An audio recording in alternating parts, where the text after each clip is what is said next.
একটা উপমা দিয়েছিলাম যে সেটা হলো উদাহরণস্বরূপ কথাটা মনে হয় বাবাজি শুনেন নাই। আপনি দিয়ে উদাহরণ দিলাম, অন্য একটা শিল্পীর নাম করলে আবার আমার ধরবো, ওই শালা তুই নারায়ণগঞ্জে আমার এই নাম করছিস কে, আমি এটা করছি কবে, করে থাকলেও আমারও ধরবো। তো এখান থেকে বাক্যতের মধ্যে শেষ করলাম। এটা উদাহরণস্বরূপ কথাটা ছিল, আবুল সরকার একজন অলি পর্যায়ের শিল্পী ছিলেন। তার অনেকগুলা আচার আচরণ স্বভাব চরিত্রে এটাই পাইছি। তার মধ্যে একটা হলো জীবনে সে এই কামটা করে নাই কখনো, কোনোদিনও না। তো সেই বংশের ছাও হলো মামুন সরকার। এই কথাটা বলছিলাম আর কি, উদাহরণ কথাটা বাবাজি আপনি মনে হয় শুনেন নাই। আবার চমৎকার করে প্রশ্নের জবাব করে দুটি প্রশ্ন রেখেছেন, কিন্তু মানুষের হালচাল দেখে গানও বেরোতে চায় না, ওটা আমার ভাবই পাইতেছি না।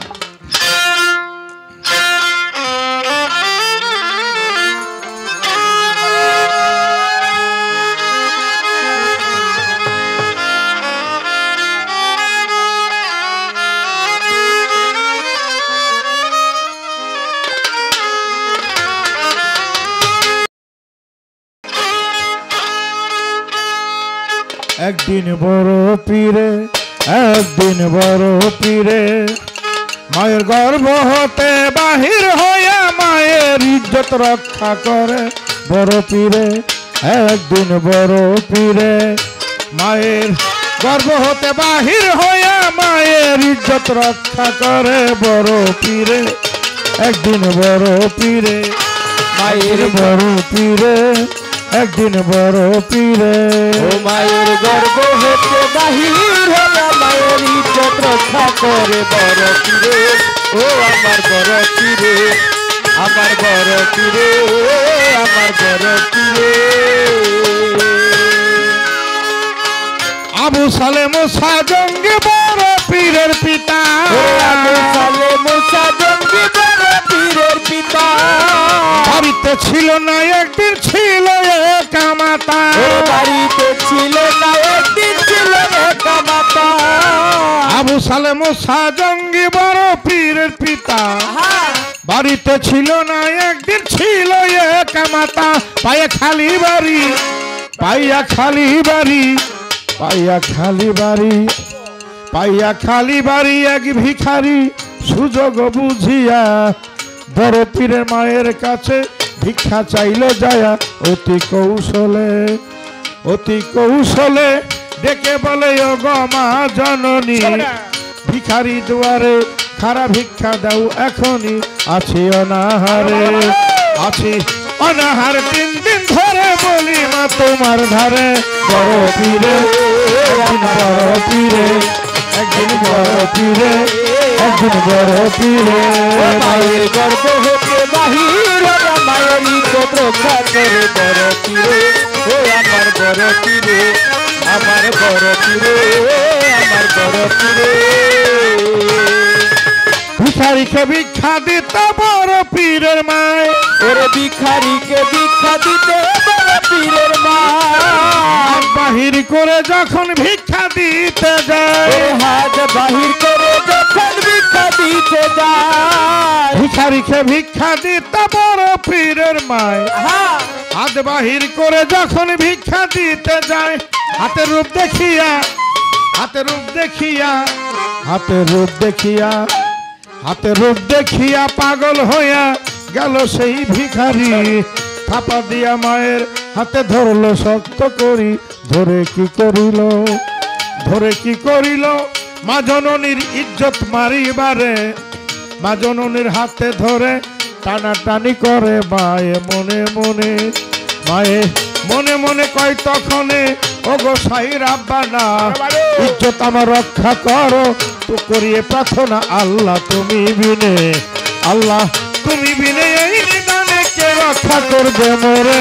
বড় পীরে একদিন বড় পীরে, একদিন বড় পীরে, একদিন বড় পীরে মায়ের গর্ভ হতে বাহির হইয়া মায়ের ইজ্জত রক্ষা করে বড় পীরে। ও আমার বড় পীরে, আমার বড় পীরে, আমার বড় পীরে।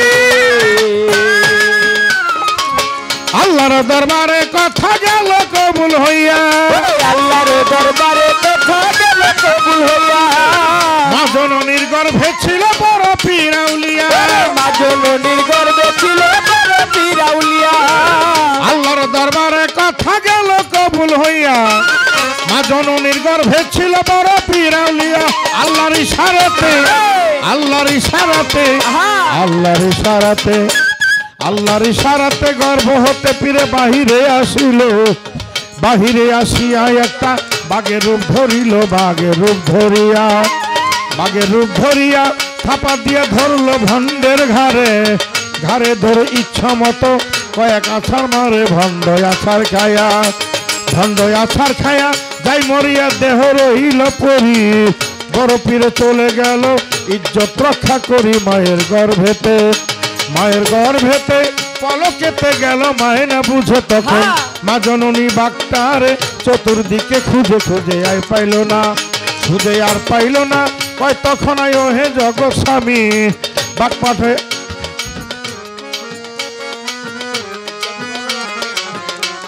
আরে বাগ পাঠাইয়া ইজ্জত আমার রক্ষা করলা তুমি। বলে আকাশ দেওয়ান, বলে আকাশ দেওয়ান রচিয়া গান বড় পীর আউলিয়া। আমারে রাখিও তুমি দেখিয়া শুনিয়া, তুমি আল্লাহর ওলি, তুমি আল্লাহর ওলি। চরণ ধুলি দাও বড় পীর আমারে, বড় পীরে একদিন বড় পীরে, একদিন বড় পীরে, একদিন বড় পীরে।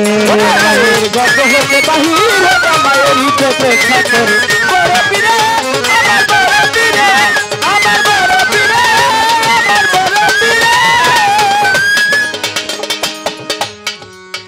আমার প্রশ্নের জবাব করে, প্রশ্ন করে মোরে যতটুকু সম্ভব আমি জবাব দিব আসরে। বড় পীরের জীবনীটাই, সম্পূর্ণ জীবনীটাই কেরামতিতে ভরা। তার মধ্যে থেকে আমরা কইতে পারি কয়েকটা, দিতে পারি কিছু ইশারা। আমার কাছে প্রশ্ন করে কথা ভুলি নাই, সংক্ষিপ্ত আকারে জবাব করতে চাই।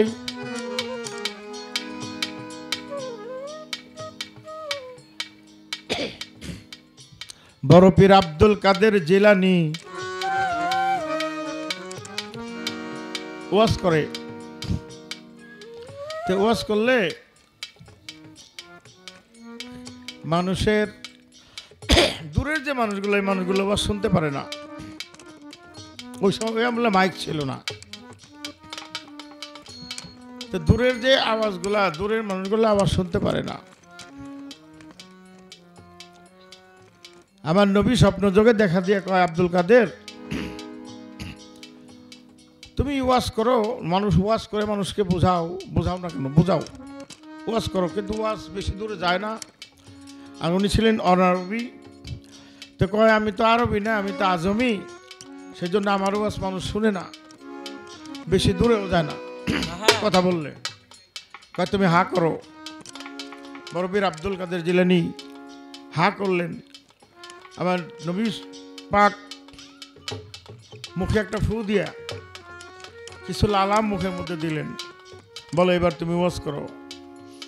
এবার বড় পীর ওয়াজ করে, আরবি ভাষায় তিনি পারদর্শী হয়ে গেলেন। 1,00,000 মানুষ ওনার ওয়াজে ওয়াজ শোনার জন্য জমায়েত হয়। এখন থেকে ওয়াজ করলে কাছের মানুষটা যতটুকু ওয়াজ শুনে, 1,00,000 মানুষের পিছনে যে শ্রোতাটা, যে লোকটা বসা, উনি ওই রকমই ওয়াজ শুনে। সুবহানাল্লাহ, সুবহানাল্লাহ। এটা আমার নবীজির মুখের লালার কেরামতি। এরকম অসংখ্য কেরামতি স্বপ্ন যোগে দেখা দিয়া আমার দয়াল নবী কয়, তুমি আমার নামে ঈদে মিলাদুন নবী পালন করো, আমি অনেক খুশি দুনিয়ায়। সেই জন্যই আমি তোমার প্রতি অনেক খুশি। ও গো বড় পীর, তোমারে আমি অনেক ভালোবাসি। খুশি হইয়া আমি তোমারে দিলাম একটা পুরস্কার, অনেকগুলা নাম তোমার জগতে প্রচার। আমি একটা নাম দিলাম, এই নামটায় আর কোনো আউলিয়ার নাই। খুশি হইয়া এই পুরস্কার তোমায় দিলাম তাই। আজকে থেকে তোমার নাম বাদশাহ মহিউদ্দিন। তুমি অলিদের বাদশাহ, তোমার প্রতি আমার আছে অনেক ভালোবাসা। বড় পীরের জীবন এটাই কেরামত। একদিন বড় পীর বাগদাদ শরীফ থেকে বাহির হইয়া উপকণ্ঠের দিকে হাঁটিতে লাগিল। রাস্তার পাশে এক দুর্বল ব্যক্তি রোগা সোগা ছিল। ডাক দিয়া কয়, আব্দুল কাদের, বড় পীর জিলানের জিলানি, আমাকে একটু সাহায্য করে যান আপনি। বহুদিন হয় দুর্বল হয়ে পড়ে আছি রাস্তার কিনারায়। বড় পীর যখন ওই লোকের দিকে চায়, চায় দেখে রোগা সোগা, দুর্বল শীর্ণ কীর্ণ, গায়ে নাই বল, রাস্তার পাশে পড়ে আছে, হয়ে আছে তল। বড় পীর হাত বাড়াইয়া ওই ব্যক্তিকে যখন উঠাইবার জন্য ধরিল, বড় পীরের হাতের ছোঁয়া যখন পাইল রে,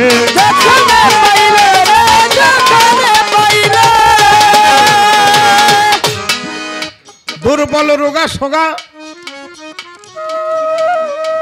ওই ব্যক্তি বয়সে বৃদ্ধ ছিল।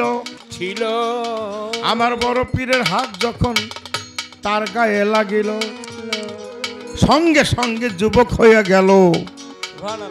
গায়ে কোনো রোগ ব্যাধি নাই।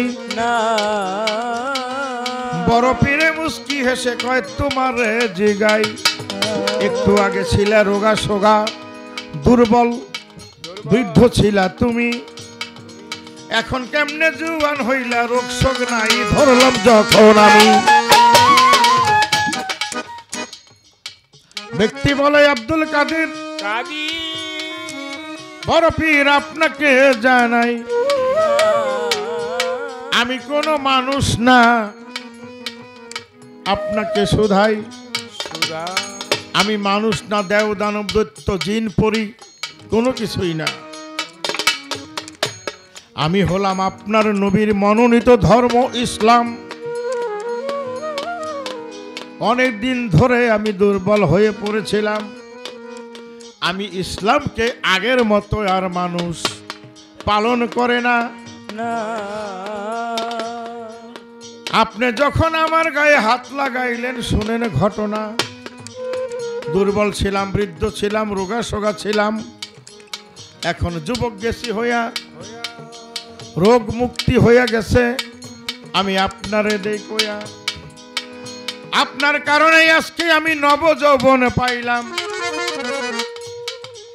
আপনার নাম ইসলাম জিন্দাকারী, আজ থেকে মহিউদ্দিন নাম আপনায় বলিলাম। আপনার নাম আজকে থেকে শেখ মহিউদ্দিন। আরব আজমে, পুরো পারস্যে, ইরাক, ইরান, যতগুলো দেশ আছে, শেখ মহিউদ্দিন বলে ইতিপূর্বে তার যে নাম ছিল, এটা কেউ জানতো না, শুনতো না, নিজেও জানতো না। উনি চলে আসলেন তার মাদ্রাসা প্রাঙ্গণে। ওইখানেই উপস্থিত ছিল অনেক ভক্তজনে। এবারে লোকেরা তারে শেখ মহিউদ্দিন, মহিউদ্দিন এই নাম ধরে ডাকে। এই মহিউদ্দিন বলে কেউ কোনোদিন ডাকছে না, কেউ কোনোদিন তাকে। এমনি ভাবে অনেক কারামত। কয়টা কমু, অভাব নাই, অভাব নাই, অভাব নাই। এক মহিলার সন্তান একটা মারা গেছে, একটাই সন্তান। বিয়ে করাইতে নিচে শীতলক্ষা নদীর ওই পারে।